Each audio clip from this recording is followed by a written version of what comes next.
Oh, I'm sorry. Did I break your concentration? Good evening, ladies and gentlemen. Oh, what would happen if your mobile phone killed you?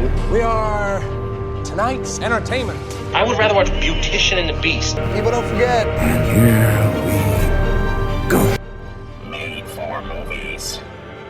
This is the Made for Movies podcast. I am your host, Eric Russo, and today we have a very special episode for you, completely centered around the Saw series. We are going to be doing a monthly feature here where we focused on a specific horror series. Could be present, could be from the past, but today we have chosen none other than the 9-film saga. Very special episode for you guys, and I have an even more special guest. Adam Thailander of the Movie Mania podcast is joining me today. Adam, please say hello. Hello, guys. How are you doing today? So Adam's over at the Movie Mania podcast with Jacob. Adam, why don't you tell the audience a little bit about your podcast and where they can find you as well? Yeah, so like Russo just said, my name's Adam. I co-host a movie news podcast with my best friend Jacob Drosty called the Movie Mania Podcast. We don't really do deep dives, so it's much shorter than what you are used to listening to with Made for Movies. But we have a good time each episode. We also highlight a relevant actor for the week and talk about a movie our listeners vote on as the best they have to offer. Just search for us on your podcast app at the Movie Mania Podcast. We should pop right up.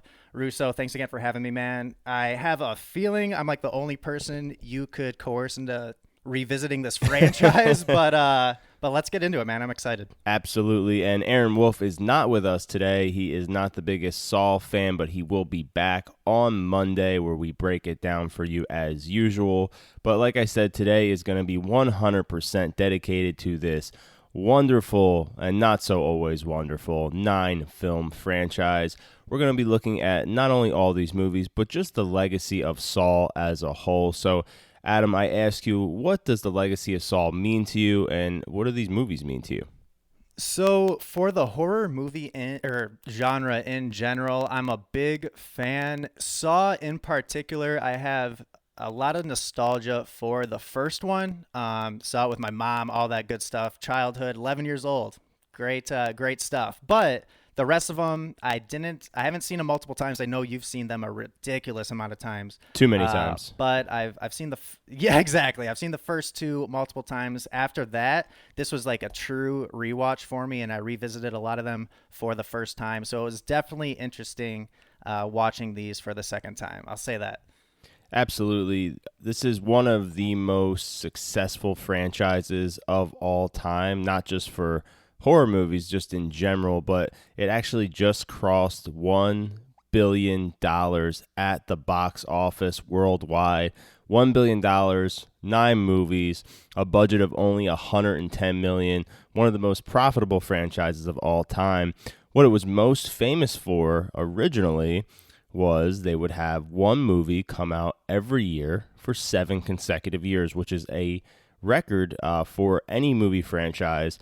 It surpassed Police Academy, which had 6 movies in 6 years. So they had the old saying, if it's Halloween, it must be Saw. And not only did it come out 7 years, 5 of those years consecutively, it was the number 1 movie at the box office over Halloween weekend.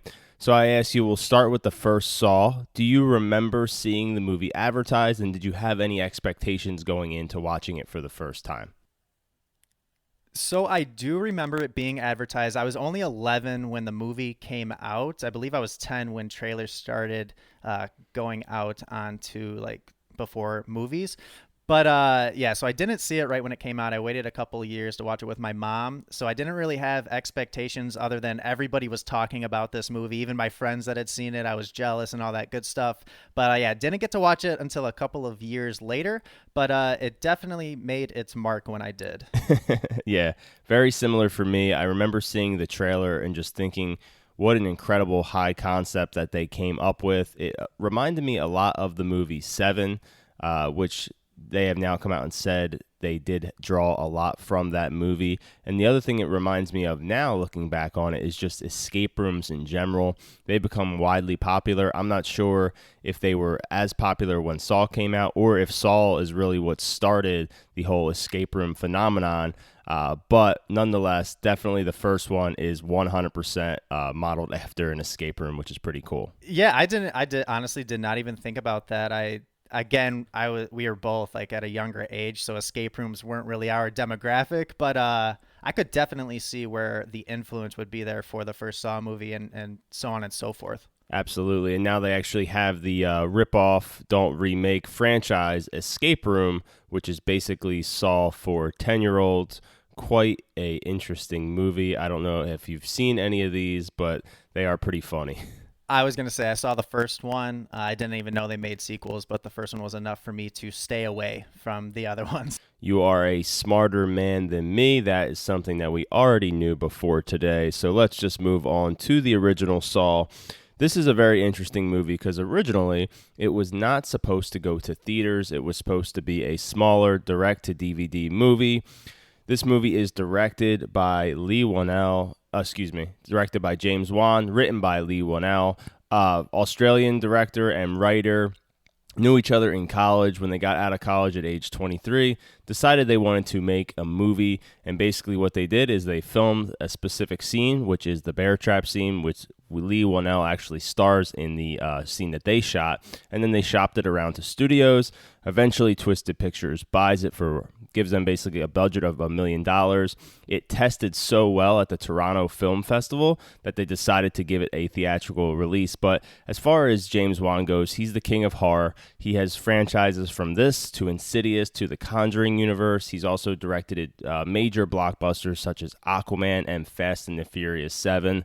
Lee Whannell is no slouch either. He's written some of the Insidious movies. He's written 3 Saw movies now, as well as gone on to direct The Invisible Man, which is one of the biggest original horror movies that's come out in years, and I expect big things from both of them moving forward. So, Adam, I ask you, what are your general thoughts to the very first Saw movie? Yeah, so like you were saying, it was their first project out, or from the get. It's the first of the many films in the franchise, so you have to put some respect on it that it started that incredible run that they were on. Came out in 2004, so I don't necessarily expect it to hold up 100%, but that's something I'll talk about in a second. But you have to respect, again, the creativity. It's just something to marvel at, almost creating its own genre and putting an emphasis on cleverness over gore, at least for the first one. This film gives us multiple examples of being able to beat the system, which is something that is not a consistent thing throughout the franchise. We're not doing spoilers at this point, right? No, not yet. Okay, so I will say, though, just because we are going to be going through all the movies pretty fast and pretty quickly, if you have not seen any of these movies and you do not want anything spoiled, I would recommend that you go watch them first before listening to this podcast. Right. So, again, this movie does not hold up well at all for me, whether that be the way it's shot, there's very heavy jump cuts, and even the dialogue, in my opinion, it's poorly written. In terms of the dialogue. So Adam is extremely annoying. Lawrence annoys the heck out of me. You shouldn't as well, talk about yourself and like the that. acting is just... Yeah, well, I'm also annoying too. But the acting is so bad in this movie. It's nuts. And then just like a really quick pet peeve of mine, the way that they were tossing the items back and forth to each other really bugged the crap out of me. And it's something that I honed in on my second watch, and it was just really bad. So what are your general thoughts? Wait. I've never noticed the way they've tossed these things back, so you're going to have to elaborate a little bit on that. Oh my God. It's for one, they do it it's not underhanded, it's not overhand, it's like a side toss, and it never like a frisbee?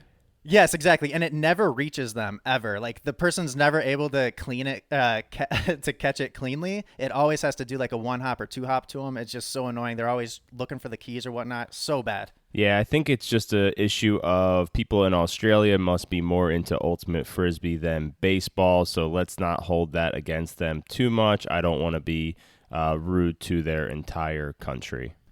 I apologize. Well, it is official. You have officially ruined this movie for me. There's no way I'll ever be able to watch it the same again. It just sucks, man. Now all I'll be seeing is Ultimate Frisbee being played between two adult men chained up in a bathroom. But no, let's actually move into my general thoughts of this movie. While I do agree with you that the acting is very subpar throughout the movie, I don't know if it's the actual actors, because there is multiple talented actors here. I mean, you have Carrie Ells, Danny Glover, and Michael Emerson, and I have to respect that they were able to get these actors. They must have really liked what they read because, again, has a budget of $1 million, so to get that much talent is impressive, but the talent did not bring their A game, unfortunately. Having said that, I do think it's a very high concept, a very original idea, which rips other things off other movies. But the idea of these two guys basically acting out this escape room, working together to try to get out of the room while also being against each other, I think is a very clever idea for a movie. And I think those scenes specifically work fantastic. That's about 30 minutes of the movie. The problem is there's about 45 minutes to an hour of flashback scenes to try to fill out the backstory, and I really think this hurts the pacing of the movie on the rewatch, and it's unfortunately something that gets adapted by a lot of the sequels, which is doing half of the movie in flashback. Sometimes it's good with the flashback scenes, and it's warranted. Other times it's just unnecessary, almost like a deleted scene off a DVD from the early 2000s. But overall, I do really enjoy this movie, and I have to respect it for being the first one in the series and starting this entire franchise. Yeah, Danny Glover, especially in this film, it was an interesting watch for sure. I'll say that. Have you seen him in Predator 2? Of course. How are your thoughts on it? Well, this performance in this movie reminds me of his performance in that movie, like a caricature version of it, while also being turned up to like the volume 1000. That is an amazing comparison, and it's embedded in my brain now. So thank you for that. Absolutely. He goes full crazy mode, and it's just the entire Saw franchise, and we'll talk about these as well. They're just filled with, in my opinion, they're corny, a little bit cheesy scenes like that where you kind of question what's going on, you know? Yeah, that's part of their charm is the cheesiness and corniness. But let's just touch on a few specifics with this movie, specifically with the timeline.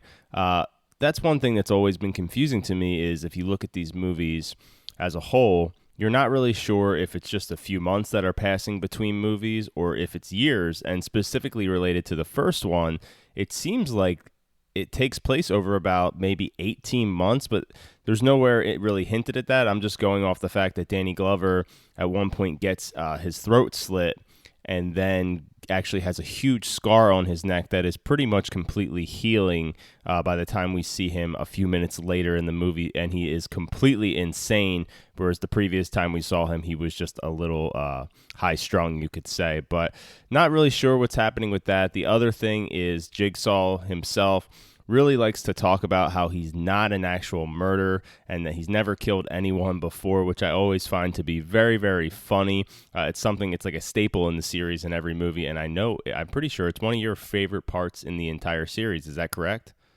I was going to get in that a little bit later when some verbatim quotes happen, but the concept of him not being a murderer is just absolutely, in my opinion anyways, is just ridiculous. I mean, come on, you gotta own some of this, take some credibility, but it is what it is. Especially for this first one specifically, though, I don't think it's as bad, and it's kind of gray area, so that it is definitely interesting. I'll say that.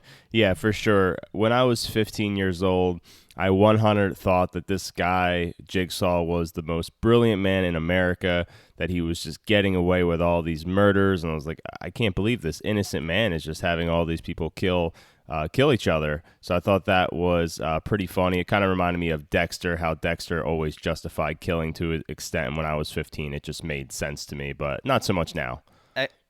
Exactly, and by the end of the franchise, they're all very personal, so it's like, come on, Yeah. man. Like, all these people that you're attacking, like, let's Come on. Yeah, very, very revenge-esque murders are about to take place as we move forward in this franchise. But before we do, let's focus on a few specific scenes that stand out. One of my favorite scenes in the entire series is when Tap and Sing, the two detectives, are about to apprehend Jigsaw at his warehouse. I think it's one of the best scenes in the entire movie. Very intense. It's also our first look at Jigsaw, not in a recording form, and he definitely has a very menacing presence with the red cloak over top of him. But what do you feel about this scene in particular? Honestly, and in like a realistic setting, I think you have to put him down, man. But in terms of what the movie actually is, I thought it worked very well. And again, Glover is he's an interesting guy in this movie. He's obviously lost it at this point, and he wants answers, you know. So you can kind of understand it through the dialogue, and they explain it well enough. But at the end of the day, the entire time during the scene, I'm thinking just you got to put him down. You have to put him down. What about you? Yeah, absolutely. I completely agree. And I do want to give a special shout out to Detective Singh, played by Ken Leung. He's fantastic in this movie. I think he's probably the only actor that I believe throughout. He never does anything quite ridiculous. And he has a very sad and very gruesome death that really solidifies him as a character I wish could have stayed around a little bit longer in replace of some of these other characters, but it was not to be.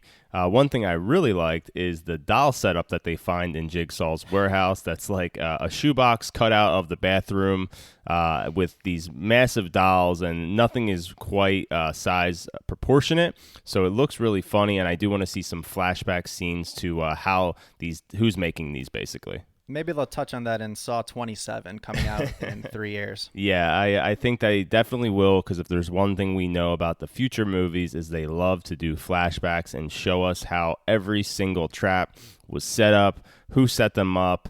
But let's just move towards the last 30 minutes, towards the end of this movie. In particular, this is where the acting hits probably the worst point for me, specifically with Cary Ells when he's on the phone with his wife. But tell me how you feel about the climax of this movie. So, like you said, I think the ending of the movie truly shows off where the acting stands. I don't know if this is on the actual actors or the director, on Juan. I'm not sure who's to blame, but someone has to be blamed here, because it's just... It almost took me out of the movie. The screams, just the predicaments that they put them in. It's very, again, I use the word interesting a lot because I feel like it's more positive than saying bad. But it's just one of those things where I don't necessarily have the answers, but I want them. Like you said, with the doll bathroom, I want the answers as to what the heck was going on with this final third of the movie. It was so accentuated and so dramatic. I don't necessarily know what to say about it. What about you? Yeah, I think there's a lot of it that does not hold up particularly well, but it's still very entertaining. You know, one of the main things that they really drive home is that Michael Emerson is the Jigsaw killer, you know, leading into the last 5 or 10 minutes of the movie, although it feels like it's being set up that that's not the case through the movie, especially because he doesn't seem to match the profile of the person that we saw Sing and Tap interact with in the warehouse. It's still, 5 or 10 minutes left, and he's the only one on screen, so I think that really sets it up for a pretty dramatic climax. But before we get to that, let's focus on the traps. Specifically in this movie, they're a little more toned down, a little bit less gore, so I want to get your thoughts on what you think of that, but we're focusing primarily on the razor wire trap, the guy with the candle who sets himself on fire, as well as the infamous, which we've already referenced, reverse bear trap. So how do you feel about these traps in this movie related to the other movies in the series as far as toning down the gore? Yeah, I in my opinion, the traps were much more clever in this one, leaned away from the gore and kind of let your mind paint a picture as opposed to showing it all to you. In terms of like the best one, I really liked the razor wire maze. And for me, the first Saw does the best job, in my opinion, with the traps are explained and why the trap is actually happening and is told to the viewer. I just have a much better understanding of why Jigsaw is going after these people compared to the rest of the movies in the franchise. It just doesn't happen as much, and the explanation as to why this guy was targeted really did it for me. In terms of, it's not the worst, but it's just like the least explained, like I was just saying, is coincidentally the reverse bear trap. It's overly simple. Her fishing the key out of the guy's stomach, it's never truly explained. Like, how does that relate to her, and in what way? It wasn't as clever in my opinion, but both the flammable jelly and the razor wire maze were 10 out of 10s in my book. No, I definitely agree with you that the traps are great in this movie. There is some confusion as to the fairness of the traps. Like, Amanda gets 1 minute to solve hers. The guy in the razor wire gets 60 minutes. Some just seem a lot harder than the others. Specifically, the one with the candle seems almost completely unwinnable. It seems like Jigsaw tends to put people he likes more in the easier traps just in case they win. He can turn them into one of his disciples. But my favorite is going to be the reverse bear trap, just because it's so iconic. I love the spinning 360 camera around her, and it speeds up. It doesn't do quick cuts, as well as its callback. This is the one they filmed to get the movie made. So I just think that's a really cool dynamic to it. Absolutely, and they should have kept it in there. For me, it was just a little, in comparison to the other ones, it was just a little bit off. But I agree that it was a great trap. And one other thing that bothers me is these poor people that seem to get murdered doing the traps that have nothing to do with them, and they have no chance to rectify it. I bring up that point in a couple movies later down the road, but I agree, man. Like, again, it comes back to you're murdering people that aren't necessarily they didn't do anything, dude. Like, what the heck are you doing? Absolutely, and not only that, but they're also being innocent people are being forced to murder them for no reason at all. But let's move into the end of this movie. Once Dr. Gordon cuts his foot off and he starts to crawl away, for a slight second, especially with the way he delivers the lines, again, it could just be bad acting. Cary Elwes delivers the line, "I'll be back, I promise," and the way he says it with the look on his face certainly makes it seem like he is somehow in on all this, which turns out not to be the case, at least until the very final movie, which we will get into.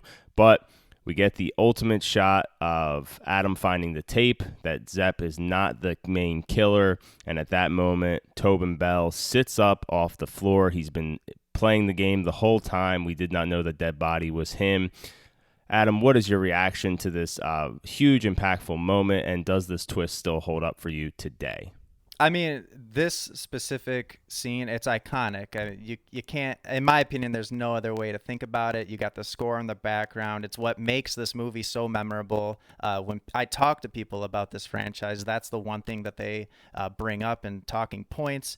And it's just, it's something that when I talk about horror movies, that is one of the scenes that I bring up most, just because it was so shocking, especially when I watched it at first. I had no idea, and it just really stuck with me. What about you? Yeah, absolutely. I think it still holds up today. The first time I saw it, I thought it was clever, but I think in hindsight, knowing that Tobin Bell becomes such a great villain in all the future movies, it just makes it that much more impactful doing a rewatch, especially watching it with someone that has not seen it. Fun fact about Tobin Bell, he actually does do every single scene in the movie just laying there as the dead body. That is not a stunt dummy of any kind. So shout out to him for remaining still for hours and hours of filming. Very, very impressive. Yeah, I also think that's a constant with the cliffhangers in the Saw franchise. When it happens at first, you're kind of confused, but as you do your rewatches and your retrospective reviews, it really shines bright, and it all comes together pretty nicely by the end. Absolutely, and it does start the trend that we see of the video montage playing over the Saw theme song. On these rewatches, there is definitely some things that they include in the video montages that are a little insulting to the audience's intelligence. I think they need to trust their audience more.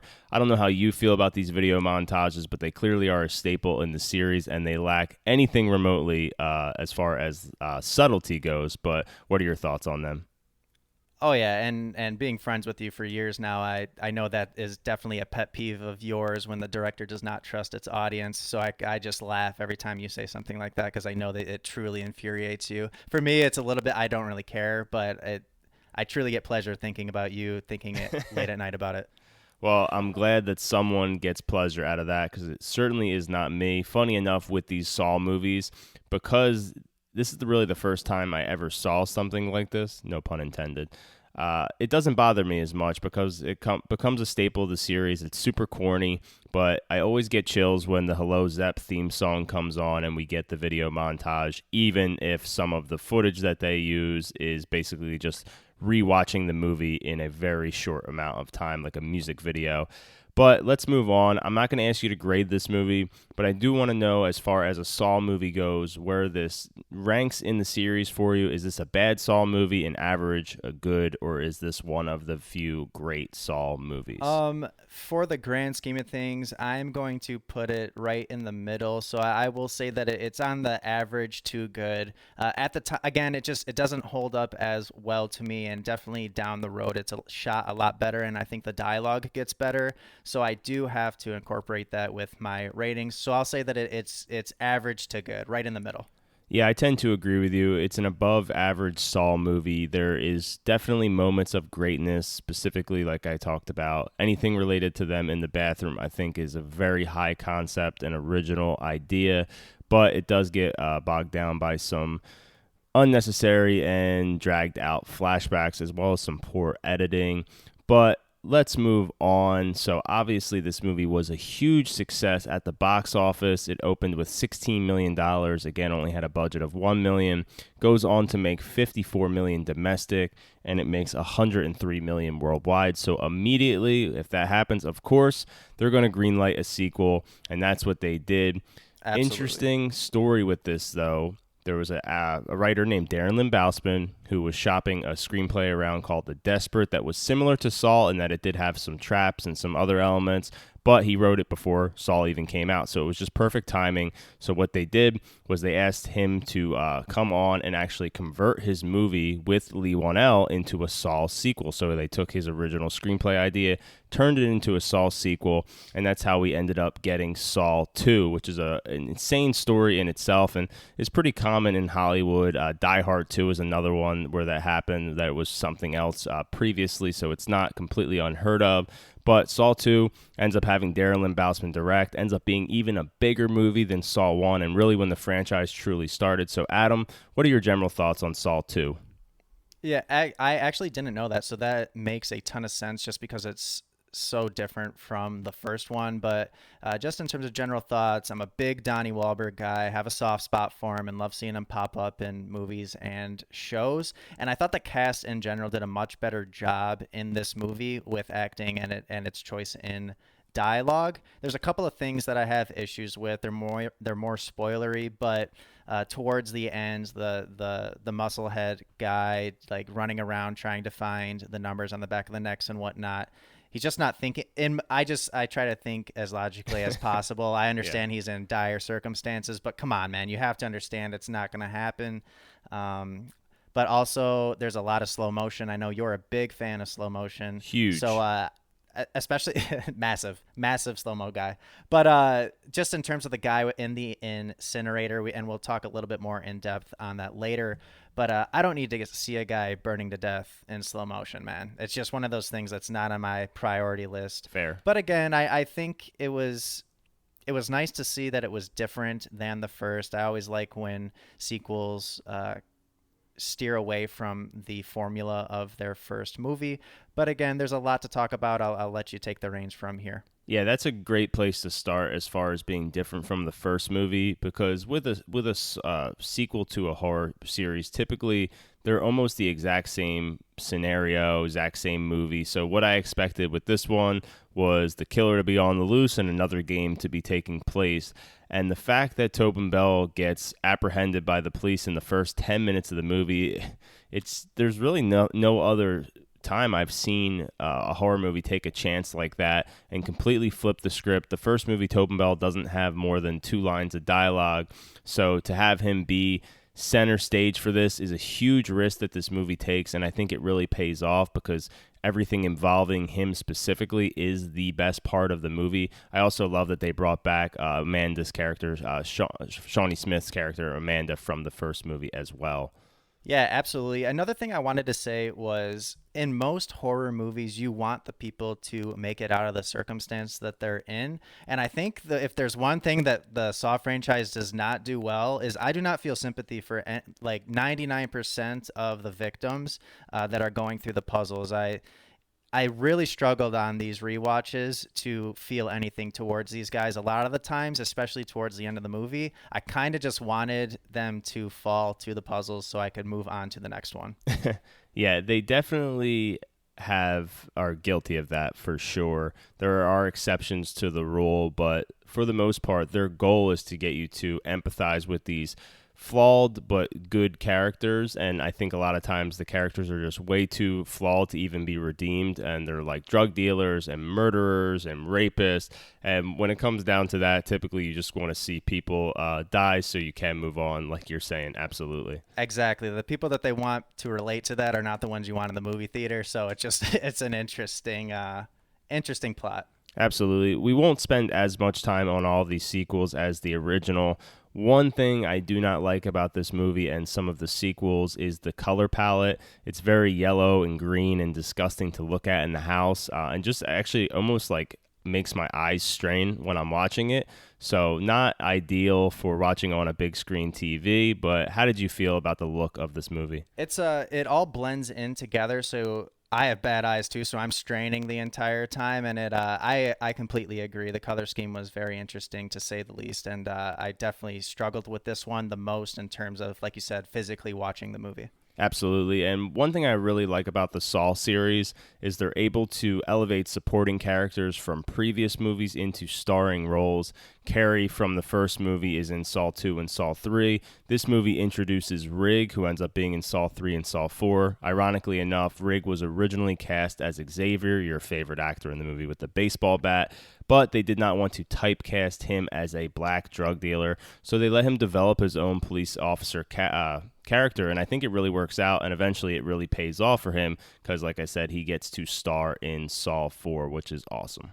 Yeah, again, that's an awesome fact. I did not know that, and I agree with you. The Saw franchise does do an amazing job at bringing sometimes D and C level characters up through the rest of the franchise and get their own movies. 100%. Before we move on to all the traps and twists in this movie, and there are tons, let's first touch on Tobin Bell's Jigsaw performance. I think it is absolutely fantastic. One of his best performances in the whole series. And although you still think he's a psychopath, he does a really good job of at least coming off as someone who truly believes he's not doing anything morally wrong and he's actually trying to help people. Absolutely. You get the backstory, or at least the hints at a backstory necessary to start feeling for him a little bit. I will say that he has a line where he says, "I've never hurt anyone in my life. The decisions are up to them." Again, it's just like, I get it. Like, my goodness, like, come on, let's be real here. But I laugh every time I look at that. Pretty funny. Let's move on to the traps, though. This movie really ups the ante from the first movie as far as the gore goes, plus adding a few extra traps. We get the Venus fly trap. We get the needle pit trap, a few others as well, but just overall, Adam, what are your thoughts as far as how this series starts to go a little bit more into the gore elements and the shock value of the gore versus the intensity of the first movie's traps as far as not having as much gore? So the traps in this one were a little bit more gory, a little bit more graphic. I don't necessarily have like a quote unquote favorite trap or least favorite trap. I was not a fan of the furnace with the slow-mo. But I will say that the needle pit made me physically nauseous and made me not want to finish the film on the rewatch because it is just absolutely disgusting. So I'd say that is the standout, especially the way that Amanda enters the pit. But yeah, I'd say that would be the standout trap for me. What about you? Yeah, for me, it's not even close. It is the needle pit trap just because of, I'll give you a little bit of backstory on it.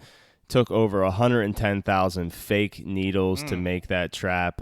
They really went all out for this. It took them over 4 days to even set it up. Originally, it was just going to be her digging through a bathtub.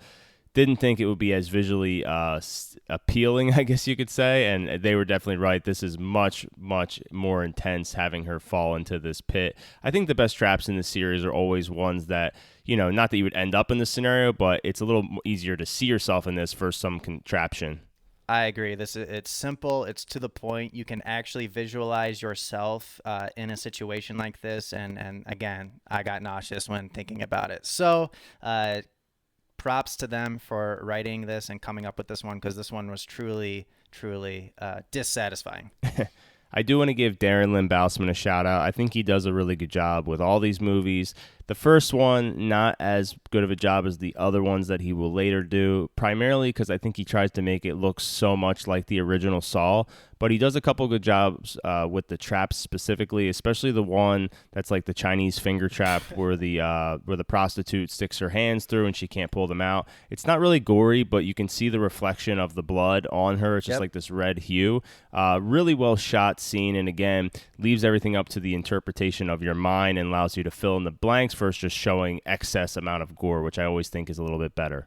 And like you said, it is that simplistic nature. It's a Chinese trap, and again, you can visualize what would happen, and it leaves your mind up for interpretation. It doesn't have to show you everything. Absolutely. Let's jump into some of the twists in this movie, because if there's one thing they try to elevate from the first movie is having even more twists. I know you're not a huge fan of this specific one, but it is one of the more popular ones among the fans, and that is that the movie is not taking place when you think it is as far as the main game. We are watching something that's actually taking place in the past. Ironically enough, this is a carryover from the original Desperate script that Darren Lynn Bousman wrote. But I just want to get your thoughts on this this twist as a whole, as well as kind of how it sets up some future twists in additional movies that we'll see later on. So this is one of my biggest problems with the Saw franchise is you never, and some people look at it as a positive. I do not. I like to know when the scenes are taking place. I like to know what time period we are in. I don't know, call me simple, but that's just something that I like. I like the other reveal about Wahlberg much more in terms of his relation to someone in the puzzle. But yeah, I'm not a big fan of when Saw does this, and from here on out they do it in every single movie where we do it some type of time jump, time back. It gets very confusing and annoying to me. How do you feel about it, though? Typically, I'm with you. Typically, I hate stuff like this because usually movies aren't honest with the audience and they withhold information like in Ocean's 11, like something you just did not even see on screen. This movie doesn't do that, though. Everything is shown to you. We see when the cops arrive that the monitors aren't even on yet. They turn on, they start. That's when the video starts playing. Tobin Bell also tells Donnie Wahlberg's character, if you just sit here and talk to me, you'll find your son in a safe place. Everything is clever and really well done, and it's the first time they're ever doing it. Where I have a problem is when they redo this same sort of twist over and over in sequels. I think it's one of those things like anything in sports or even like professional wrestling. Like you can do it one time and it's clever, but once you start reusing and recycling the same ideas over and over, I think your audience eventually is going to grow tired and fatigued, which we see in later sequels. When they reveal that the son has been in the room the entire time, I did think that was amazing. It was clever. And like you said, it allows you to kind of start believing Kramer this entire time, and in future movies that... Listen to what he says, right? Exactly. As long as you listen to him, you're going to go through some pain, obviously, and probably lose a couple body parts, but you might make it out okay. Let's move on to the next twist in this movie. It is a doozy. We find out that Shawnee Smith's character, Amanda, has been a disciple of Jigsaw's since the reverse bear crawl trap. She has been planted in this game, very similar to how Tobin Bell was in the first game, which is a cool little nod to the first movie. But we find out that she was framed by Donnie Wahlberg's character, and this whole thing has been a way for her to get revenge on him for not only framing her, but framing pretty much everyone else in the house. So how do you feel about this twist that is very similar to the first movie in the execution? So I actually like it. Looking, and again, I'm not looking at it from an entire franchise perspective, just independent of this movie. I think it works really well. It's a nice callback, and you obviously learn that Jigsaw is not by himself. He's taking in a successor, and I think that is a great plot device moving forward. So yeah, I really enjoyed it. And how do you feel about about it? Yeah, I think it holds up really, really well. I think the way they do it, it's a callback to the original while not completely copying it. It makes sense. There's nothing illogical about it. When I first watched it, I especially like that it eventually shows Tobin Bell bleeding to death and smiling. I kind of took that as he is dying at that moment and she is going to take over his mantle. So I was very happy to see him return for the next movie, but at the same time, I think they set it up so it was kind of an ambiguous ending in case they did not want to bring him back.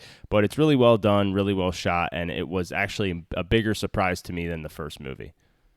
Yeah, and when I originally watched it, I saw 1 and 2 back to back. I believe I was 13, maybe 14, but I could not wait to see the third Saw because I was just enamored with the franchise. I thought it was so much different from all these hack and slash movies that we had seen before, and I was ready for the third one. And let's move on to the third one. The second one makes $156 million at the worldwide box office. Immediately, third one gets greenlit to come out the following Halloween. They bring Darren Lynn Bousman back to the director chair. What's really cool is they actually have Lee Whannell completely write this movie, which is what he did for the first movie. James Wan actually comes back for this one, so it's the only sequel other than the first one that he actually has any sort of story input on. And they wrote this and made this movie to be the last movie in the franchise. Of course, they set it up so that it could go to other places, but Lee Whannell says he basically makes this his Saw epic movie to close everything up, and I think they do a really great job doing that. But overall, just what are your general thoughts about Saw 3?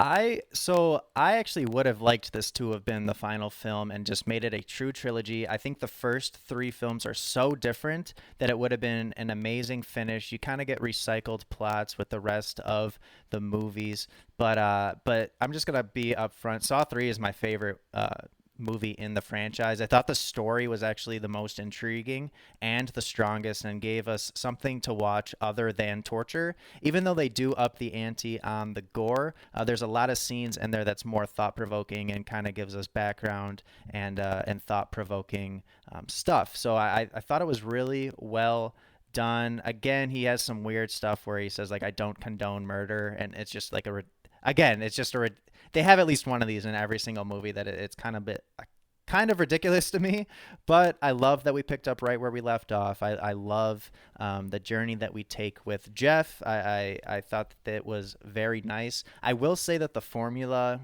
for each of his puzzles was, I mean, at the beginning, he wants the person in the puzzle to die, and then with like 5 seconds to go, he tries to either save them or there's just not enough time. Every time. And we see a literally every single time. And we see a last second effort, and whether or not he succeeds, that's up to, I mean, you've watched the movie. But it's very interesting. I have some other stuff that I would like to talk about, but go ahead. What are your general thoughts? Yeah, I agree with you. It's a great movie. It's not my favorite Saw, but it is the most epic Saw movie for sure. I really don't have any issues with it particular. There's a couple parts to me that drag. So this movie is about 20 minutes longer than any other Saw movie. It's an hour and 50 minutes long. The director's cut is even longer. And I definitely think some of the parts with Jeff, specifically related to the traps, drag a little bit just because the people in the traps seem so terrible. I really do empathize with Jeff's character. I think he's a very well-acted character by Angus McFadden. I think he's very well written and very realistic for someone that just lost their son, is kind of gone off the edge, has become an alcoholic, wants revenge. I mean, that's something that people deal with every single day in America, so I think he's someone that people can relate to.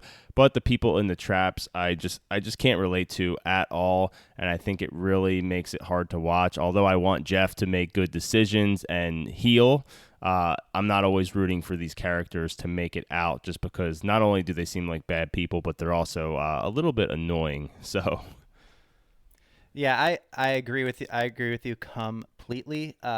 A lot of the times, how I said that I was a little annoyed with the formulaic nature of how he was going about the puzzles. A lot of the time, I didn't care whether or not he succeeded in saving them or not. It was just one of the, again, like I said, for Saw 1 and 2, it was just like, all right, well, let's get on with the story so that we can get to the part where I know that I'll enjoy, you know? Absolutely. I completely agree. One really cool thing I like that this movie does is very subtly, which these movies are not known for, it subtly sets up Detective Mark Hoffman as a potential villain. Mark Hoffman appears in only one scene in this movie where he acts very menacing, talking about in the schoolyard with the guy who has the hooks in his mouth, basically saying all he had to do was remove the hooks and escape the room. And they're like, all he had to do. And then we actually see him steal a piece of evidence. So very suspicious, but doesn't get touched on in this movie. But I think it's really cool because although I don't think they necessarily thought they were going to make another movie, I like things that are set up ahead of time and not retroactively added into the movies later on. Like, oh, it was Agatha all along. Just kidding. But I like movies that are planned out. I don't know how you feel about this specifically and just the series in general and how it handles moments like this. That was actually a question that I was going to ask you a little bit later, is whether or not you thought that they had an overarching plan for the entire franchise, or whether they were writing the sequels and kind of basing the new ideas off of what had already been established. But it seems like you kind of think that it was overarching and they had planned for future releases. Yeah, I think that it breaks, to some extent anyway, I think it breaks into, you have three separate pockets of this, right? So the original Saw definitely was not written with the intent of having Mark Hoffman be the villain in Saw 4. But I think once they made Saw 2, they definitely put a plan in place for Saw 3 as being the definitive end to the series. Once Saw 4 happens, though, they bring in these new writers, Dunstan and Melton, and basically they wrote every movie moving forward, and they have said from the beginning that they had an outline on where they would take the series from Saw 4 to, they actually wrote through, I believe, Saw 8 or Saw 9, which ended up being condensed into through Saw 7. So I do think there was an overlying plan for sure, but I also think things had to be adjusted. I know that they wanted Dr. Gordon to appear multiple times, but unfortunately he was not able to appear in time for until Saw 7 because of a lawsuit. So, but let's move on to some of these traps. This movie has a ton of traps in it. It really ups the ante from the previous two movies. I mean, there's like 2 or 3 traps just in the first 10 or 15 minutes of the movie. I think these traps are a little better done than Saw 2, but I just want to get your thoughts on how you feel about these traps as a whole as it relates to the previous movies, especially related to, do you think these are a little too gory compared to some of the other movies, or overall, where do you stand with these? So obviously this movie introduces the inconsistencies with being able to succeed with the puzzles. I thought the angel trap was definitely striking. I got emotional watching it. I got mad because obviously she had beaten it, but it didn't matter. So seeing the angel trap definitely was one of those things that was it differentiated itself from 1 and 2, as well as gave you something to think about moving forward. I would say that is the most influential trap. I do think that the freezer room where the woman is frozen, I thought that was very interesting and creative, as well as the pig vat. I thought the traps in this one, more so than 1 and 2, were very they weren't as simple, like you said, that you like, but they were very creative, and it was interesting to see, to say the least. Yeah, that's actually a pretty good point. And that's one thing I think is, just speaking of how different these traps are, this is the first movie that really is asking you to empathize with someone not in the traps. It doesn't really care about the people in the traps. This is all about Jeff's growth as a character and him being able to forgive. So it's a really interesting dynamic. My personal favorite is the rack, which is also the character Jigsaw's personal favorite, according to this movie. Just because he's dealing with the person that took the life of his son, and he has to, on the fly, with not very much time, decide to save him. Of course, like we said earlier, he decides a little bit too late to save him, but it does make for a very sad and dramatic turn from Angus McFadden. I think this is some of the better acting that he does in the movie. But let's move on to the twist. We get the big twist in this movie that it's Amanda's game all along and not Lynn's game, which is a very interesting twist that I thought worked a lot better when I saw it the first time, as well as we get the twist that this whole time Jeff and Lynn are actually husband and wife, which, you know, up until the end of the movie, there's been no connection between these two characters whatsoever. So what are your thoughts on these two twists specifically? Yeah, so it being Amanda's game, it was kind of, at least in the director's cut that we watched. I don't really remember when I first watched it if this was the same, but it's kind of foreshadowed the entire time that Amanda is dealing with her own types of hints and going through her own struggles. But the Lynn and Jeff reveal was very interesting to me. I loved it, especially after seeing that first scene. Obviously, she's leaving her lover's room, and he's talking about how, what do you want? He wants a divorce, and so it's just an ultimate misdirect, and it really got me. And whenever I can get got, I'm all for it. It's very exciting for me. So it wasn't predictable at all, and I thought it was a great reveal. And obviously they have their moment after they've both gone through this traumatic event. The Amanda stuff, when I first watched it and on this rewatch, again, making it an independent, just looking at Saw 3 without taking into consideration any of the other films, I thought it was a little bit ridiculous that Kramer would choose this woman to be his successor, knowing that she has these mental instabilities. So that was a little bit frustrating to me. But again, obviously, when you look at it as a whole, there was some other stuff going on. But yeah, again, this is my favorite film, and I really enjoyed this one more so than any of the others. Yeah, I definitely agree with you. I think one thing that these movies start to do is they retcon how many disciples Jigsaw had. You know, he had 5, he had 10, he had 15, he has 50,000 disciples apparently.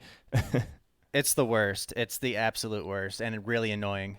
Yeah, it's something that is one of my biggest pet peeves with movies and TV shows. I related this a lot to Dexter. Dexter is very similar to the Saw series, and the first few entries are very strong, and the back half is not so strong. And then Dexter season 8 just, basically says that this villain has been the villain all along, even though we never met or saw him. And that's always frustrating to me. Also done by Rise of Skywalker. How dare you? I just can't stand when movies do this in general. It's like they have these big, bad, evil villains working in the background off scenes. It's like, no, you just thought of this idea and decided to put it in because it's better than what you were doing before, so you think anyway. And I usually think it makes it much worse. Your audience, pays attention to all these small little details, and they will eat you alive when you try to say things were happening off screen. But let's move into the finale of this movie. It's a little frustrating to me that Jeff does end up killing Jigsaw here.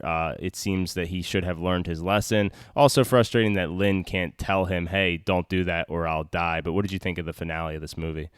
Yeah, I can echo that. It would have been nice to see, again, like you said earlier, Jeff is very, you sympathize for him. You can feel what he's going through. It would have been nice to see him not take that final, that I don't even know how to explain it, but it would have been nice to see him not take out Kramer. So that was a little bit disappointing, and I think that was the predictable ending for him to end it with revenge. But again, I think that him as a character and us going through his journey was really nice, and it was a complete story. At least we were able to finish that story. Absolutely, and this movie sets up so many things for Saw 4. I mean, we see Jigsaw swallow the tape. We hear Jeff play the last tape that basically says he's going to have to play another game to get his daughter back. So everything is left in limbo, and it certainly seems like all of this will be paid off in an additional movie, but they end up kind of just ignoring everything and going in a different direction. I do enjoy that direction, but I was a little bummed to see, I would have liked to see Jeff come back for another movie, at least in a more of a leading role. But let's move on to Saw 4.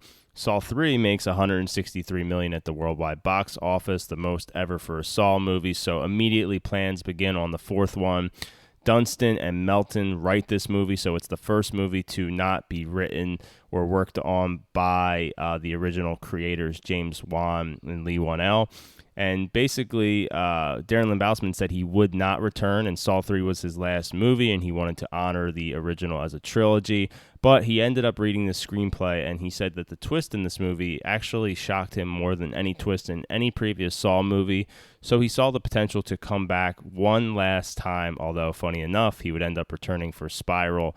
But overall, what are your general thoughts on this movie, Saw 4, directed by Darren Lynn Bousman?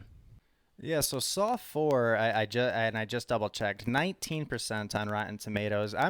I honestly did not mind it. I don't know if I would have given it a passing grade or not, but I didn't have a bad time with it like I did with some of the other movies in the franchise. I will say that from here on out, I don't have like favorite traps and whatnot. They all kind of flow into this. They're much more grandiose, especially like. And we were talking about trailers before we started recording. This is the first trailer that is like you can see the production being put into the marketing. There's loud music being played in the background. There's big fonts. They're being thrown at you. It's kind of nuts, and you can kind of see that with the production in this movie. I'm not saying that's necessarily a bad thing, but you could definitely see that there was a different mindset going into the movie. As we've talked about previously, I do like the plot of Jigsaw naming a successor. I kind of liked it when it was just one in mind, as opposed to, like you said, we're getting like 4, maybe 5, maybe 6. You never know. And this is where the retconning really comes into play. And again, that is extremely annoying to me when you're retconning essentially the 4 hours that I've already spent on these movies. So there's a couple of things that annoyed me, but in general, I still enjoyed the experience and thought there was some very good takeaways with the movie. Yeah, Saw 4 is definitely a guilty pleasure of mine, specifically because of the twist at the end. It's funny, a lot of these twists have to deal with the concept of time and when things are taking place. I just thought it was very clever the way they did this, which we'll get into the twist in a little bit. So I think no matter what, when I'm watching this movie, although I don't really necessarily enjoy any of the traps, I think that they're a little too violent for the sake of violence, and they're really not that clever at all. I just know where the movie's heading, and I appreciate, again, it's very honest with the audience. There's no trickery other than the very first shot of the movie with John Kramer's autopsy actually taking place at the end of the movie and not the beginning. It's still very well done. I love that they have little hints for Detective Hoffman, such as him having the little girl's toy from the previous movie with him at the police station, as well as we find out he is the one that, well, we don't know he's writing the letter to Amanda, but we see him writing a letter, and we see the pig mask just hanging on the wall in the back. It's a clever cut to make it seem like there's a person about to kidnap him, when in reality it's just his Jigsaw apprentice office that we're seeing. But nonetheless, I think it's really, really well done. Yeah, I agree completely. It is I mean, I watched the wrong... Full disclosure, I had watched the director's cut, and it makes it very apparent what the twist is from the very beginning. So I'm a psychopath, and I rewatched the non-director's cut after I just watched the director's cut, and I do because you told me to, and I do prefer the theatrical. Oh my goodness, the theatrical cut much more. It's played out much better, and it doesn't give you, again, talking about trust, it allows the audience to actually develop the story as opposed to just giving it to you all at once. But again, like you said, with the traps, you get it. They're much more extreme. It's much more torture porn, and in my opinion, I don't want to see someone ripping wires from their chest, from another person's chest, for a minute and a half. It's just not. Yeah. It's just not me. It's terrible. It's horrible. Yeah. One thing I do like, though, is that they kept Donnie Wahlberg out of any marketing material. He completely denied he was returning for this movie. I think it really works very well. I do feel really bad for his character. He seems like he gets tortured not only in the movie but on set. Apparently, he literally had to stand on a block of ice for 3 days straight to film his scenes. And he does some of the worst acting in the entire series for this part, especially when he's screaming about who's coming through the door. It's very hard to watch. It's something else to watch. But I will say his character development from Saw 2 to Saw 4. I mean, in 2 he's left for dead. 3 he has to smash his foot. Then in 4, we see he's been kept prisoner in the Jigsaw penitentiary somewhere, and he's made best friends with a pet mouse, which is very disturbing, very interesting, and I think it's some of the best character development in the history of cinema. I don't know. What do you think?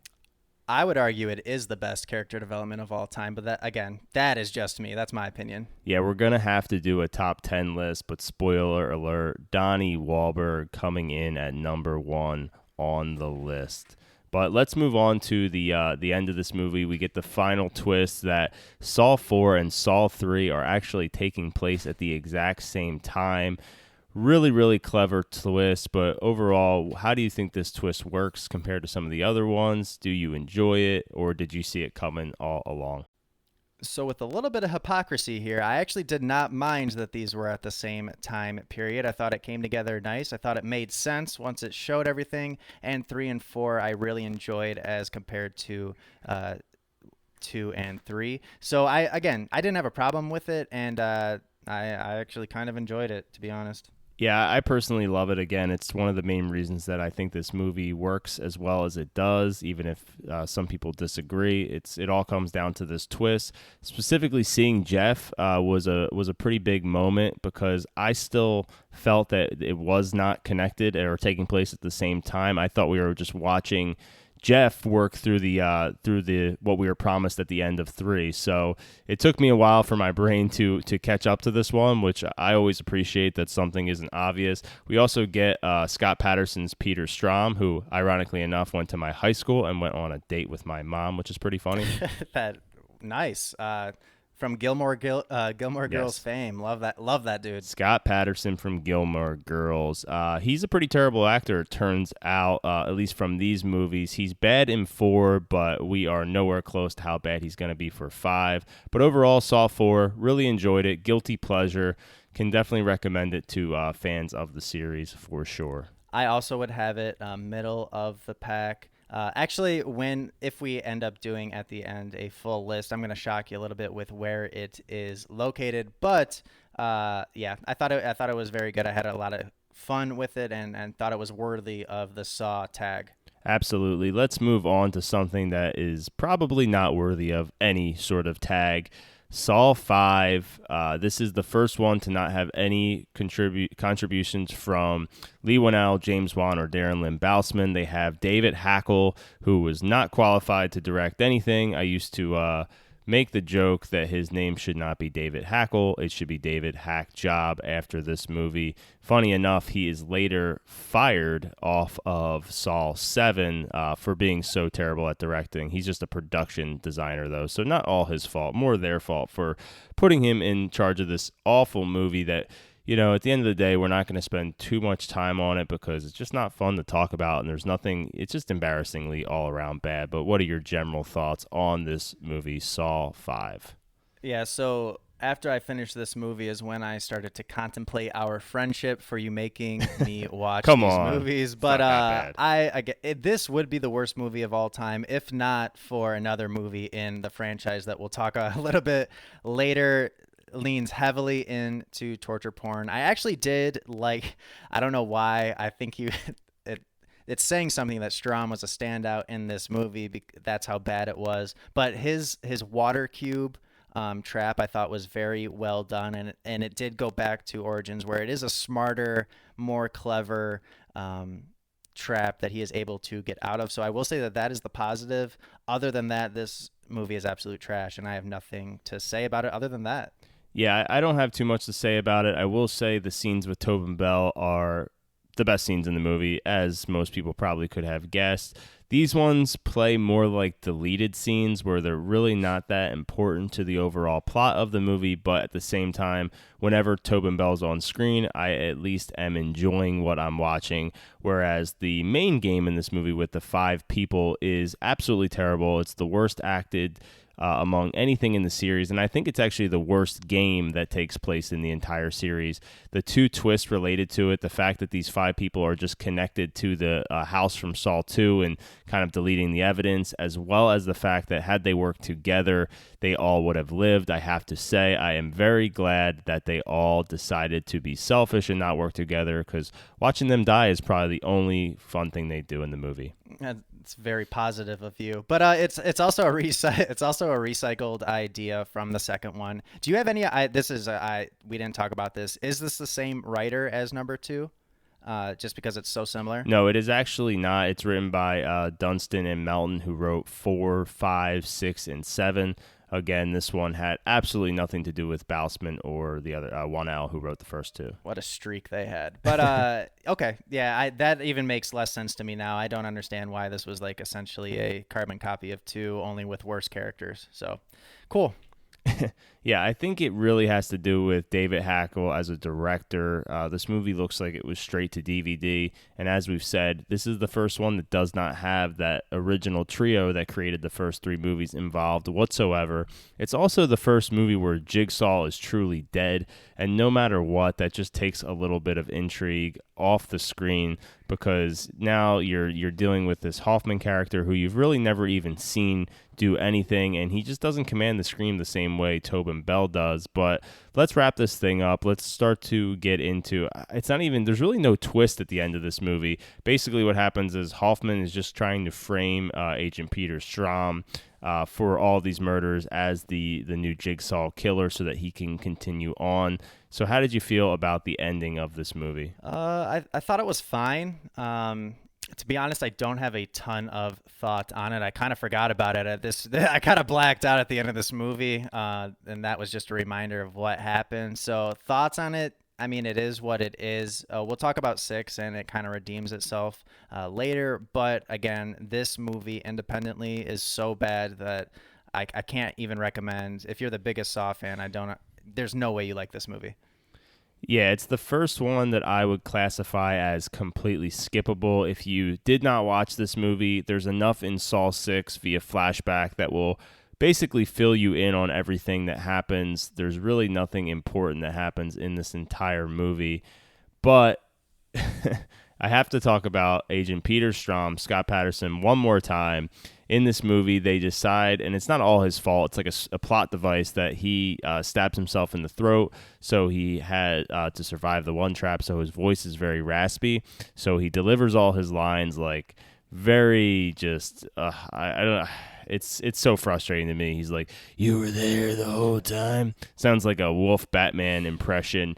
But moving on, I can't get over that he's going scene to scene in this movie, talking to himself the entire movie, and there's no one with him. He's like envisioning flashbacks that he would have no clue what happened. So it's just so poorly done, and it really took me out of the movie, even from the very first time I saw it, when I was a blind Saw fan, and I would have liked it no matter what at the time. But let's move on to something that I do really enjoy, and that is Saw 6. So one thing that Saw 6 decides to do is not bring David Hackle back. Thank God.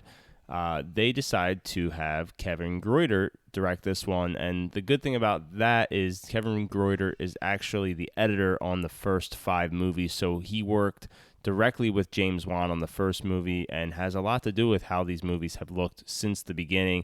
So I was a little more optimistic, but I have to say, going into this movie, this was the very first movie that I really was not excited to go see in a theater, but I thought there's no way it could possibly be any worse than Saw 5. So give me your general thoughts on Saw 6. Yeah, so I liked the fact that this one actually had a message to say. I know that that's a big standout for you, so I'll have you delve deeper into that. But it also wraps everything up really nicely. It did a really good job tying up loose ends, kind of fleshing out, like you said, number 5 as well. And the thing that I liked most is we also see people beat the traps, which at this point is a rarity in the movies. What I didn't like about it is, and it's of no fault of its own, it's more the studio, but this should have been the last movie in the franchise. I thought it would have been a perfect ending, and again, put it in the audience's eyes, have them decide what they thought was the ending, and it would have been nice. The gore is also really bad in this, not bad, but it's amplified in this as well. I mean, with the opening trap of pounds of flesh, you got when he chooses between the old woman or the kid. You got the steam burning the woman, and your favorite trap of the series. I won't go into it yet. And then also the acid trap. It's just, there's a lot of graphic information in this movie to comprehend. But again, it was very well done, and I thought this would have been a proper ending to the franchise. Yeah, I think for me, it is the strongest movie in the entire series, which is a little weird to say when you're talking about a 6th entry in a horror franchise coming off by far the worst movie. So it's certainly an amazing accomplishment. There are some things I struggle with, specifically related to Jill Tuck's character that we'll get into in a little bit. But I really liked Hoffman in this movie, especially considering how poor he was in the previous movie. I think they do a really good job with him. He just seems uneasy, on edge, and very realistic to someone that would be in this position, about to be caught for all the things that he's done. It's very well paced. I think the ending is one of the best endings in the entire series.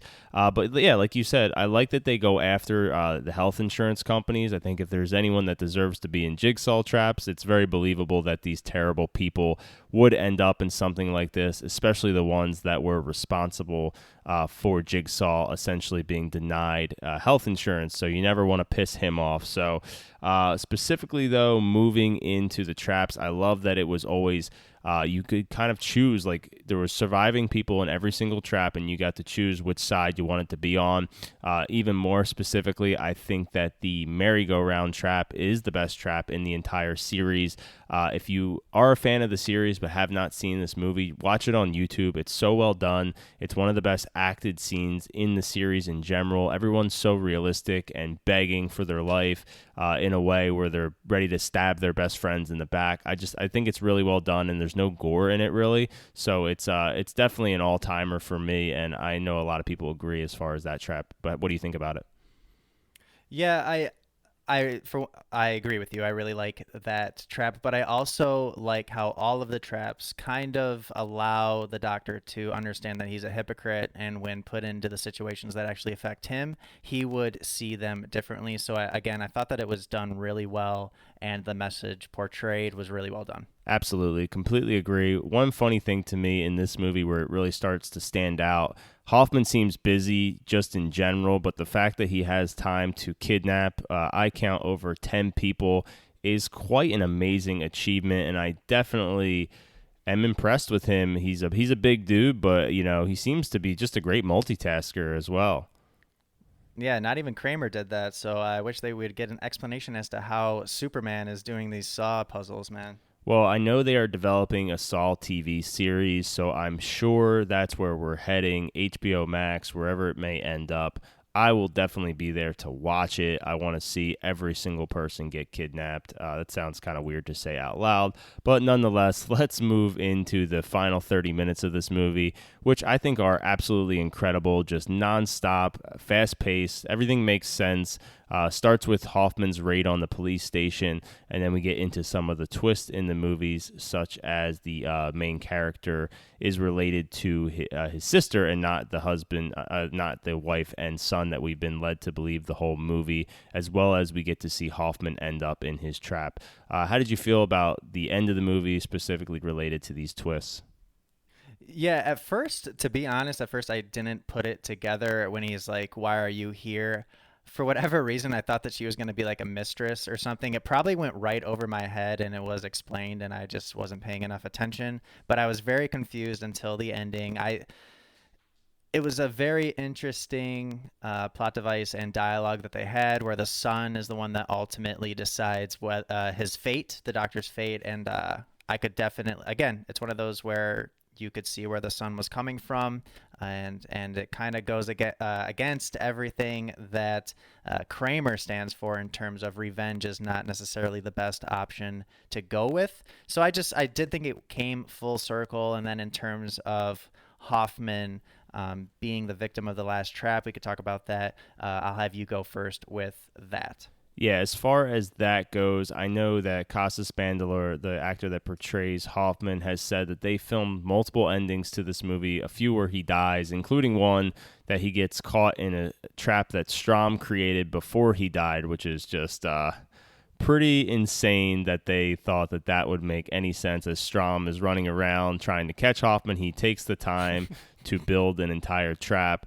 But no, I like that this movie. It's very intense. It seems like Hoffman's going to die. In fact, if not for that iron-plated door that he perfectly could have stuck his head into to kind of stop the trap from completely setting off. But I love the shot at the end of him on the ground. It seems like he might be about to die. His face is completely ripped off. But what did you think? Yeah, I also thought that was amazing the way he beat the trap as well. And again, I just thought that would have been a proper ending with him just going off into the sunset. You don't know if he died. You don't know if he lived. He's obviously marked up because of the trap, and that's what it is. But obviously, it's Hollywood. Money talks, and we got we got 3D. Absolutely. And before we get to that, last thing on this movie, originally Cary Ells was slated to appear. They wanted to bring him back. They have finally settled the lawsuit, paying him the money that he was owed from the first movie, which is why he really is never even mentioned or shown in even flashback sequences to any of the previous movies. But the problem was this movie did not make as much money as they wanted. It made about half as much, so it completely alters the plans. They wanted to do a Saw 7 and a Saw 8. Because this movie does not do well at the box office, they end up just condensing it to a final Saw 7. And because Avatar was doing so well with 3D at this time, they decided to make this movie completely in 3D, and that be the gimmick. While this is all going on, Paranormal Activity is rising. It destroys Saw at the box office. It's the first time Saw is not the number one movie at the box office. So as Saw 3D is coming out, also Paranormal Activity 2 is coming out. So I just want to know, do you think that the downfall in Saw is just related to the quality of the movies, or do you think it has a lot to do with the fact that as a country we seem to be gearing more towards these demonic possession movies like Paranormal Activity and The Conjuring and away from this torture porn genre that Saw had made so popular for about 10 years? Yeah, so obviously when Paranormal Activity came out, it changed everything. Once that came out, you saw a lot more evil spirit, demon, ghost stories. It kind of went away from the real life serial killer type stuff. And also when these movies were coming out, that was when you saw the big like serial killer shows that were being on cable television and whatnot. And that was just the in thing. Paranormal Activity changed the game. That is Hollywood, and that's what happens. But yeah, I can definitely see where they would put all their eggs in one basket, hope for a hit, and then get out of there. But it just didn't necessarily end up that way. Yeah, there's a lot of parallels between the Paranormal Activity franchise and the Saw franchise, right? The Saw franchise started out as a very low-budget indie movie that became the most profitable movie of all time. It is to be outdone by another actual movie that's even smaller that makes even more money. Paranormal Activity takes over the throne, and we're left in this situation where the director of Saw 6, Kevin Greutert, actually signs on to direct Paranormal Activity 2, while the Saw 7 director was supposed to be David Hackle, the guy from Saw 5 that did such a poor job. But after Paranormal Activity beats Saw 6 at the box office, they decide shortly before filming, a few days before, that they are going to fire David Hackle, and they are going to force Kevin Greutert to drop out of Paranormal Activity 2 due to something in his contract from Saw 6 and force him to direct Saw 7. He shows up the day before filming to read the script for the first time and has... Even back then, before the movie came out, he said he did not even want to have a director's credit on this. He has nothing to do with the quality of the movie, and basically said he wants nothing to do with the movie in general. He was very upset that he could not direct Paranormal Activity 2, which went on to completely obliterate Saw at the box office that year. But what are your general thoughts on the final chapter, Saw? I guess I have to say Saw 3D is officially the title.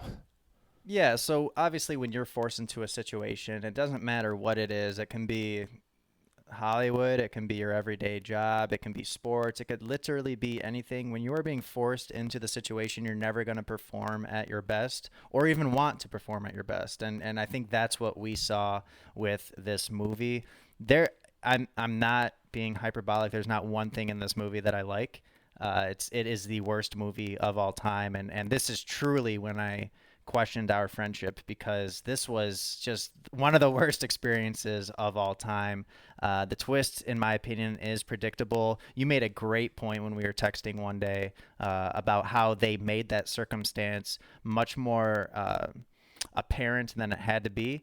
And yeah, it's just everything that's wrong with this with the Saw franchise. There's a ton of retconning, there's torture porn, there's horrible acting, and the story is just not there. So I mean, that's really all I have to say about it, other than it's absolute garbage. Take it away, Russo.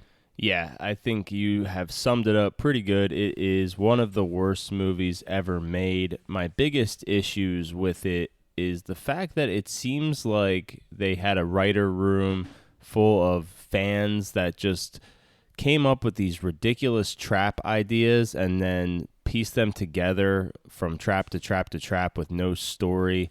Nothing in the movie really has a purpose. It just kind of moves from scene to scene with the only intent to utilize the 3D to make the most silly things happen on screen possible. So it's a little frustrating that after 6 movies of building up to a definitive end to the story, this is what they came up with. My biggest issue lies with Mark Hoffman and Jill Tuck's cat and mouse game. He essentially becomes Michael Myers to her Jamie Lee Curtis, and I think the movie really feels that we should see her as the sympathetic character, even though she's been involved with killing for 7 movies. I just don't buy her. I don't know about you. What do you think about the relationship between those two in this movie? Well, yeah, I'm just looking over the Saw 3D fan wiki right now, and the name of the trap that gets her it's called the Pain Train. So I mean, that's really all you have. That's really all you have to hear in terms of what this movie is. It's just absolutely ridiculous. Like you said, Jill Tuck. Again, and who am I to say that someone's not a good actor or actress, but throughout the entire series, she didn't do a good job. This is the worst of Hoffman as well, and it's just an interesting story that I never want to revisit again. What about you? Yeah, well, there is actually a porno version of Saw 3D where Detective Mark Hoffman uses his penis, nicknamed the Pain Train, to slice Jill Tuck in half. There you go. It is quite graphic, quite violent, and I recommend that no one ever watch it. I apologize for this joke. It was not planned, but learning about the Pain Train has made me want to tell pretty much anyone who's ever watched these movies that is in fact what it is called. I look forward to all of those conversations. Thank you so much. And the last thing I really want to talk about with this movie is just the Jigsaw Survivor Group, where we're reintroduced to Dr. Gordon. The movie actually opens with Dr. Gordon from the first movie. I think the series as a whole, including this one, I will give it credit, the continuity of the looks of the characters as they cycle back through these movies is always so accurate to how they looked in that movie. I always appreciate that, especially after Fast and the Furious 7 when they had the kid from Tokyo Drift reappear. He's now 58 years old, and they're claiming he's still in high school. That always just infuriates me. But I thought the use of Dr. Gordon in this really telegraphs the end of the movie because he shows up in the beginning and then completely disappears. Of course, he's going to show up at the end, and in joking fashion, most Saw fans have always said that it was Dr. Gordon all along, and the fact that that is the final twist in this movie is infuriating. I also thought they had a huge missed opportunity to not... They brought back so many surviving Jigsaw characters from previous movies. I felt the movie would have been much better served if they were the stars of this and they were basically trying to survive traps that Hoffman was trying to tie up loose ends. I think that would have made it a little more interesting, and I would have been more invested in the story versus just these complete random people that we've never known and have nothing to do with. But that's really all I have to say on this steaming pile. It's bad. And again, like I said, it's a retcon. I don't know. There's just no way that this was the overarching thing, the overarching plot from the beginning, and it's lazy to me. But it is what it is. We get 2 more films, so there's that. Yeah, just like Jigsaw himself, the Saw franchise cannot stay dead. Saw 3D, the final chapter, is the end of the 7 films in 7 years run, But 7 years later, the Spierig brothers pitched an idea to Lionsgate. Lionsgate had been looking for ways to continue the series, and to their credit, at least they waited this long to do anything with the franchise. I thought they would wait about 1 or 2 years. That's typically what horror franchises do. But they did hold out hope for this Spierig brothers idea. So that's what brings us Jigsaw, the 2017 film. I know that you just watched this movie, so I'm very curious to see how you enjoyed it, seeing it for the first time, especially after watching Saw 3D for the first time, which you have stated many times is one of your least favorite movies, least favorite movies of all time, I think you said. So, Yeah, so I watched it for the first time this morning, and I know I made the joke that after watching 3D and 5 that this could have been any movie, and I would have thought that it was the next Godfather, but I actually did not hate it, truly. I thought it was much better than I expected. There was a couple of nice bait and switches that I appreciated and that I didn't see coming, and there was a lot of world building, which I didn't expect with a movie that's so far down the road in a franchise. It did really annoy me about 3/4 of the way through, but again, it was in the middle of a bait and switch, so I mean, by the end of the movie, it's rectified and whatnot, but it's a middle of the road Saw movie, and I enjoyed it, man. I took it for what it was, and I didn't have a horrible time with it. What about you? yeah, I think the first time I saw it, which was last year, I did not go see this in theaters. That's how much Saw 3D burned me that I refused to go see a new Saw movie in theaters, something I thought I would never do. But I think I was a little bit disappointed with this movie because it teases the John Kramer thing being alive so much that at this point, I was just kind of hoping he was alive. Why not just get weird with this franchise? And he's clearly the best part of the franchise, so just say he has like an evil twin brother like Fast and the Furious 9. Let's just go that route. Let's get weird with it. Let's get silly. But rewatching it, I do enjoy it. It's got better traps. It's better filmed. It's a more coherent movie than its predecessor, that's for sure. It does start to lose me about 2/3 of the way through the movie when you start getting into Logan's assistant being this crazy Jigsaw fangirl who not only worships him but also is building his traps for fun. I don't know. To be honest, I didn't mind it as much. Like you like to use the word red herring. I obviously her and both the police officer that was just had a horrible attitude. They were both in the middle of the game and really were shown to be the antagonists of this movie. But to be honest, I really liked the ending. I thought it was interesting, kind of a throwback to number one, and I thought it was well done. Like I said, I had a good time with it. At this point, I'm not going to take any of these too seriously, so it is what it is. And again, it's much better than 3D and 5. So yeah, no question on that. And I think after seeing Spiral, I like this movie a little bit more just because the movies are very similar, but this one at least makes a attempt to connect it to the Saw franchise as a whole, where Spiral seems to have no interest whatsoever in doing that. I think one of the main pet peeves I had with it watching it the first time was just the retrofitting Logan into this was Jigsaw's main disciple all along thing. the 84th disciple of Kramer. 85th if you're keeping track at home. But no, I really enjoyed John Kramer, Tobin Bell in this movie. I thought it was really well done the way they play with the expectation that maybe he is alive, which is amazing that they even had me thinking that considering how dead he truly was. We saw his autopsy. So I think I was just a little disappointed, like I said, that they just didn't get super weird with this and just bring him back from the dead. But it's not all bad. It's definitely a middle-of-the-road Saw movie and not as bad as I remember. Nice. Are you going to talk about a little bit about Spiral? Yeah, I will talk about Spiral because you have not seen it. I don't want to spoil it. I know there's a lot of people who still have not seen it, probably due to the fact that we're in a pandemic and this movie will be on demand as of June 1st. What I will say is overall, it was an entertaining movie, middle-of-the-road Saw movie. My biggest gripes with it was that it had really no connection and made no attempt to have a connection to the original 8 movies. In fact, the villain, I won't say who it is, he makes a point to say that, John Kramer was right, the spiral represents change. But instead of trying to change a person, he wants to try to change the system. That's the only line in the movie that has any connection to John Kramer. And to me, that's just BS, man. We watched all these movies. They could have done a little bit of a better job connecting them. And my other big issue is Chris Rock says that Jigsaw never targeted cops, which simply isn't true.